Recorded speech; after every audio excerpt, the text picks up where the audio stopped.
آپ سب سے ایک سوال، کیا ہوگا اگر آپ کو ساری زندگی کسی ایسی جیل میں رکھا جائے جہاں آپ جیسے کسی انسان سے کبھی کوئی واسطہ نہ پڑے، جہاں آپ کو آدھی سے زیادہ زندگی گزارنی پڑے اور جہاں آپ کو رسیوں اور زنجیروں سے باندھ کر آپ کا تماشا بنایا جائے اور اسی طرح آپ کو مسلسل اذیت میں مبتلا رکھا جائے؟ تو یقیناً اس کے آپ کی صحت، آپ کی نفسیات اور آپ کی شخصیت پر بہت گہرے اثرات مرتب ہوں گے۔ ہم انسانوں کے حقوق کی بات کرتے ہیں، لیکن کیا انسان کسی حقوق کے لائق بھی ہے جو کہ دوسری مخلوقات کے لیے ایک خطرہ بن چکا ہے؟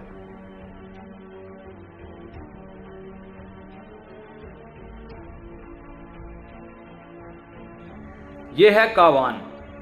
اسلام آباد کے مرغزار زو میں سالوں قید رہنے والا ایک ہاتھی، جسے چھوٹی سی عمر میں جنگل سے مرغزار کے چڑیا گھر میں لایا گیا اور اب یہ کئی دہائیوں سے یہاں پر قید ہے۔ عرصہ دہائیوں سے اکیلے رہنے اور کال کوٹری میں مسلسل قید رہنے کی وجہ سے اس کی نفسیات پر اتنے گہرے اثرات مرتب ہوئے ہیں کہ اب اس کا دماغ مکمل طور پر سن ہو چکا ہے اور یہ کچھ کرنے اور سمجھنے سے قاصر ہے۔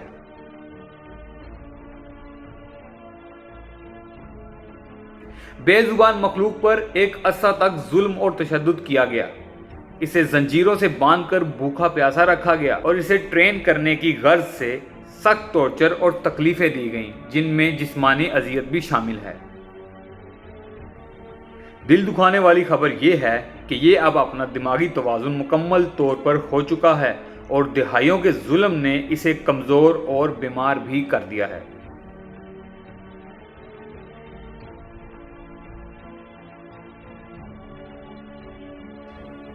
یہ تو ہے کسی ایک جانور کی کہانی، لیکن دنیا بھر میں ایسے سینکڑوں کروڑوں جانور ہوں گے جن کو نمائش کے غرض سے مہنگے داموں خریدا اور بیچا جاتا ہے، اور ان کو سالوں سال پنجروں یا جیلوں میں قید رکھ کر ان پر بدترین ظلم اور طرح طرح کا تشدد کیا جاتا ہے۔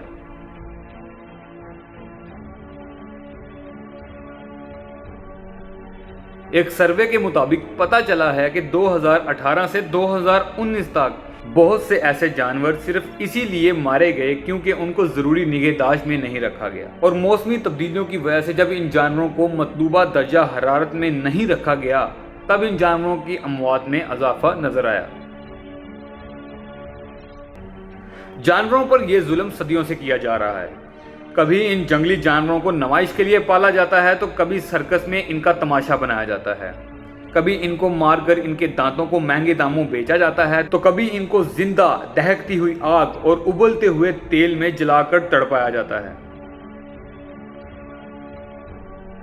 یہ سب ایک غیر فطری اور غیر انسانی سلوک ہیں جس کی ایک زندہ ضمیر کبھی اجازت نہیں دے سکتا۔ تو ہم کیوں ان پر ظلم سے باز نہیں آتے؟ کیوں ان بے زبانوں پر ظلم کی انتہا کر دیتے ہیں؟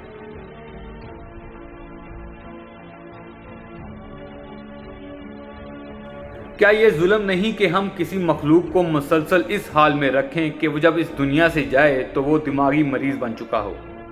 What I believe is that the use of animal for the purpose of entertainment is nothing but a cruel and increasingly adequated concept. دوستو، میں جانوروں کو پالنے کے خلاف نہیں ہوں، لیکن اگر آپ کسی جانور کو پالتے ہیں تو یہ آپ کی ذمہ داری ہے کہ آپ اس کی صحت اور اس کی زندگی کا خیال رکھیں، کیونکہ یہ بھی ایک جان ہے، یہ بھی درد محسوس کرتے ہیں اور ان کے بھی احساسات ہوتے ہیں۔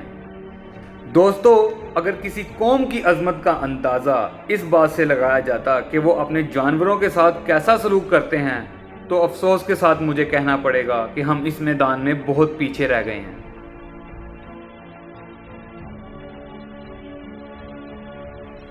Be gentle to them, as they also need our care.